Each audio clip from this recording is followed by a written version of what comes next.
I brought with me the Omni, 4,155 pages. When was it produced? In the dead of the night, 1:30 in the morning when it was released. Now, people argue that it's conservatives' fault. You don't have the Christmas spirit. Somehow you're holding up government. Well, whose job is it to produce this? The people in charge of spending, the people in charge of both of the parties. When did they know that this would be necessary? Well, it's in the law, September 30th. You got 9 months, almost 10 months, to produce a plan, to have a spending plan. They weren't ready on September 30th, so they voted themselves 90 more days. They weren't ready last week either, so they voted themselves another week. And now we have it at 1:30 in the morning this morning.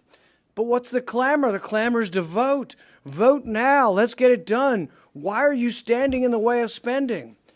Well, the real question is this. What is more dangerous? What is more dangerous to the country? $1.1 trillion in new debt, or as Republican leadership likes to say, oh, but it's a win. It's a big win. We're getting $45 billion for the military. So which is more important? Which threatens the country more? Are we at risk for being invaded by a foreign power if we don't put $45 billion into the military? Or are we more at risk by adding to a $31 trillion debt? I think the greatest risk to our national security is our debt. The process stinks. It's an abomination. It's a no-good, rotten way to run your government. $6 trillion entity, and they want 24 hours to process this, and then they want to go forward. I will be demanding 2 amendments. One, that this goes against the budget rules. The pay-go rules say you can't do this. You can't have all this new spending unless it's offset.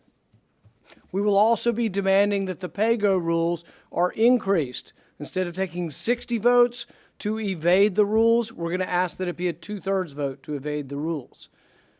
The American people don't want this. They're sick and tired of it. They're paying for it through the nose with inflation. Adding $1 trillion to the deficit will simply fuel the fires that are consuming our wages and consuming our retirement plans. It's a terrible system. Someone needs to stand up. We're standing up, and we're going to say no.